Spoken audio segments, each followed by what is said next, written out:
നിങ്ങളുടെ favourite shows ഇനി ഒരിക്കലും മിസ്സാവില്ല. ഇപ്പോൾ C5 കാണും നിങ്ങളുടെ ഫേവറേറ്റ് ഷോസ് തികച്ചും സൗജന്യമായി. ഇന്നലെ ഒരു രാത്രി വരുണിനെ കാണാനില്ലാത്തതുകൊണ്ട് എന്തൊക്കെയാ സംഭവിച്ചെന്നറിയോ? വരുണിന്റെ അച്ഛൻ ഹോസ്പിറ്റലില.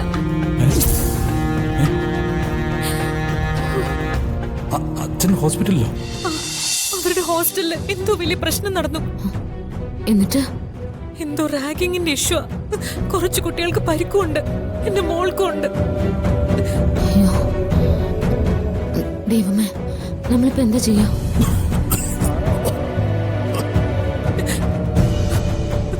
മോളാകെ പേടിച്ചിരിക്കുക. നമുക്കിപ്പൊ തന്നെ അങ്ങോട്ട് പോവാം. കോളേജിൽ ആകെ സംഘർഷാവസ്ഥയാ. എന്റെ മോക്ക് എന്തെങ്കിലും സംഭവിച്ച ചേച്ചി ടെൻഷൻ ആവാതെ നമുക്ക് മോളുടെ അടുത്തേക്ക് പോവാം. അതിനിപ്പോ ക്ഷാമ വന്നിട്ട് വേണ്ടേ? അതുവരെ ക്ഷമിക്കാൻ എനിക്ക് വയ്യ. ചേച്ചി, ഞാനിവിടെ അടുത്ത് തന്നെ ഉണ്ട്. ഞാൻ പെട്ടെന്ന് തന്നെ വന്നോളാം. ചേച്ചി റെഡി ആയിട്ട് നിന്നോ. പോകാനുള്ള ടിക്കറ്റും കാര്യങ്ങളൊക്കെ ഞാൻ മാലിന്യ വിളിച്ച് റെഡിയാക്കിക്കോളാം. ശ്യാമേ, അവള് വല്ലാതെ പേടിച്ചിരിക്കുക. കരച്ചിലോട് കരച്ചിലായിരുന്നു. അല്ലായിരുന്നെങ്കിൽ ശ്യാമെ ബുദ്ധിമുട്ടിക്കില്ലായിരുന്നു. അവള് നമ്മുടെ കുഞ്ഞല്ലേ. അവൾക്കൊരു പ്രശ്നം വന്നാ നമ്മളല്ലേ ഓടിച്ചെല്ലേണ്ടത്. അതിനിപ്പോ എന്തിനാ കണക്കൊക്കെ പറയാൻ വേണ്ടി നിൽക്കുന്നത്? ചേച്ചി വേഗം റെഡി ആയിക്കോ. ഞാൻ ദേ എത്തിക്കഴിഞ്ഞു. ആ പിന്നെ ചേച്ചി വെറുതെ ടെൻഷൻ അടിക്കണ്ട കേട്ടോ.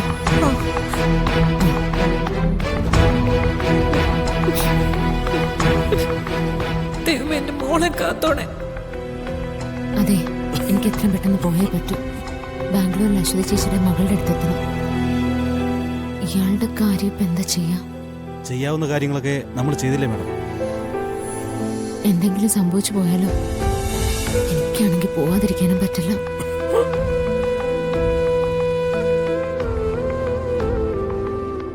ഭഗവാനെ, നിവർത്തിയുടെ ഉണ്ടാ ഇയാളെ ഈ നടയിലാക്കിയിട്ട് പോകുന്നു.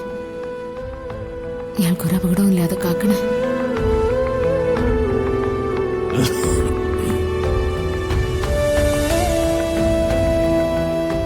വിനു, ഞങ്ങളെ എയർപോർട്ടിൽ കൊണ്ടുവിട്ടിട്ട് ഇയാൾ ഇവിടെ വന്ന് നോക്കണം. ശരി മാഡം.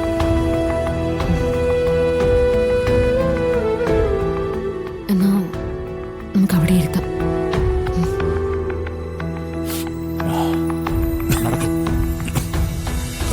മതി.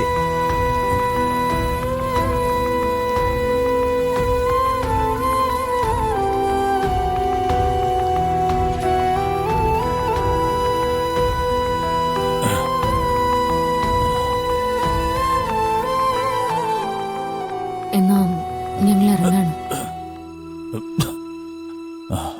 ഓക്കെ.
എനിക്ക് നേരിയ ബോധം വന്നപ്പോൾ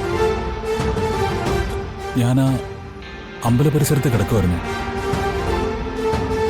കുറേ നേരം താൻ വരുമെന്നുള്ള പ്രതീക്ഷയിൽ ഞാൻ കാത്തിരുന്നു. പിന്നെ കാണാതായപ്പോൾ ഞാൻ തന്നെ തിരക്കിറങ്ങി. വഴി എങ്ങോട്ടാണെന്നൊന്നും എനിക്കറിയില്ലായിരുന്നു. കുറച്ചു ദൂരം നടന്നപ്പോഴേക്കും ഞാനങ്ങ് കുഴഞ്ഞു വീണു. അതിവിടെയായിരുന്നു. പിന്നീട് താനിപ്പോൾ എൻ്റെ കൺമുമ്പിൽ നിൽക്കുമ്പോഴാണ് എനിക്ക് ബോധം വീണത്. സംഭവിച്ചൊക്കെ ഒരു മായായിട്ടാണ് എനിക്ക് തോന്നുന്നത്. ഞാൻ കടൽക്കരയിൽ വന്നിട്ടില്ല. ഇന്നലെ ഞാൻ വരുണിനെ കണ്ടിട്ടുമില്ല. അതൊന്നും എനിക്കറിയില്ല.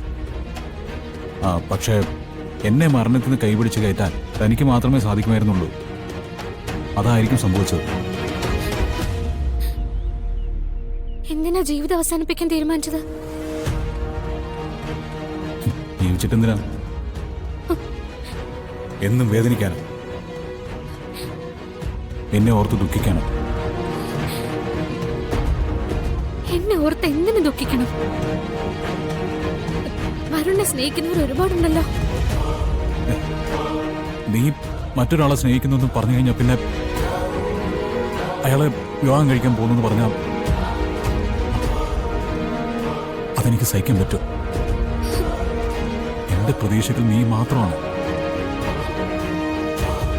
താൻ കൂടില്ലാതെ എനിക്ക് പറ്റില്ല. വരുൺ, ഇന്നലെ ഒരു രാത്രി വരുണിനെ കാണാനില്ലാത്തതുകൊണ്ട് എന്തൊക്കെയാ സംഭവിച്ചെന്നറിയോ? വരുണിന്റെ അച്ഛൻ ഹോസ്പിറ്റലിലാ. അച്ഛൻ ഹോസ്പിറ്റലിലോ? അച്ഛന്റെ നില വളരെ സീരിയസാ. വരുണിനെ കാണണമെന്ന് മാത്രം അച്ഛൻ ആവശ്യപ്പെട്ടുകൊണ്ടിരിക്കുന്നത്. വരുൺ തിരിച്ചെത്തിയാല് അച്ഛന്റെ അസുഖം ഭേദാകുന്ന ഡോക്ടർമാര് പറഞ്ഞു. വരുൺ, ഞാനത് കേട്ടതാ. ഞാൻ കള്ളം പറയുന്നതല്ല. അച്ഛൻ്റെ അടുത്ത് അമ്മയുണ്ട് ഇപ്പൊ. അമ്മ അവിടെ കരഞ്ഞുകൊണ്ടിരിക്കുക. വരുൺ എത്രയും പെട്ടെന്ന് ഹോസ്പിറ്റലിലേക്ക് ചെല്ല്. അച്ഛനെ രക്ഷിക്കണ്ടേ? പോകാം, അച്ഛൻ്റെ അടുത്ത് പോവാം.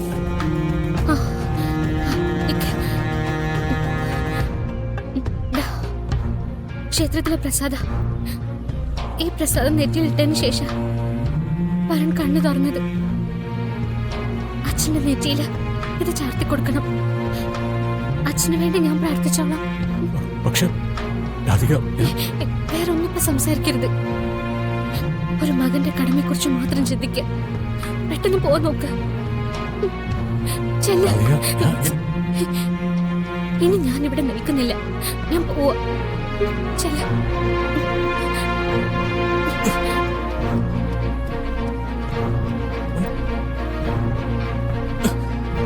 രാധിക,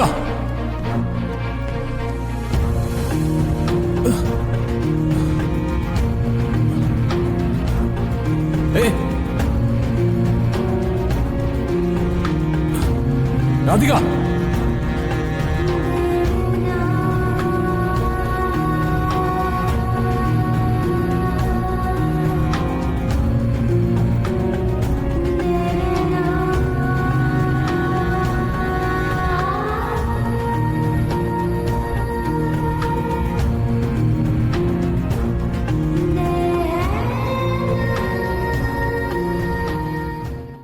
ഡൗൺലോഡ് ചെയ്യൂ C5 ആപ്പ്. കാണൂ എല്ലാ എപ്പിസോഡുകളും സൗജന്യമായി.